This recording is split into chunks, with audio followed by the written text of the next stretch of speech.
आ मोदी जी सुनी सुनी ना सुनी, हो मोदी जी सुनी। आ भले ढोले बो माथावा पटो करी, हो भले ढोले बो माथावा पटो करी। बाकी करे बो ना 4 साल के नौकरी। मोदी जी सुनी सुनी ना सुनी, हो भले ढोले बो माथावा पटो करी। बाकी करे बो ना 4 साल के नौकरी। हो ऐसे निमन चाराले बो बकरी, हो ऐसे निमन चाराले बो बकरी। हो ऐसे निमन चाराले मो बकरी, हो ऐसे निमन चाराले मो बकरी। मोदी जी सुनी हो सुनी सुनी, भले ढोले बो माथावा पटो करी। बाकी करे मुना 4 साल के नौकरी।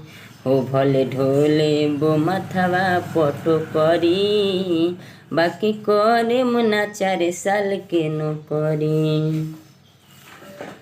हो जब से भइल पीएम तू बाड़ो, केतना संकट में पब्लिक डालताड़ो।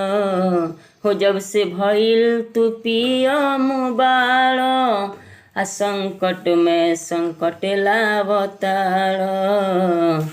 आए सरकार से बीजेपी सरकार से, बीजेपी सरकार से सबके करेजा गइल बा झोंकरी। बीजेपी सरकार से सबके करेजा गइल बा झोंकरी।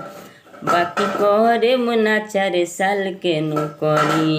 हो मोदी जी सुनी सुनी ना सुनी, भले ढोले बो माथावा पटो करी।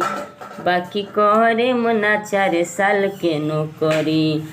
ज़्यादा से ज़्यादा शेयर कर भैया, और जितना भी नौजवान बन जा, नौकरी करे वाला बन जा, अपनी जन दांगा फसाद करते जा बंद मत होके देम जा। ये कानून लागू होखे नहीं देवे के, कैसे हूँ करके रोके के बकाया से कि अगर ये कानून लागू हो जाई तो मान ली 4 साल के नौकरी में आदमी क्या कर पाई।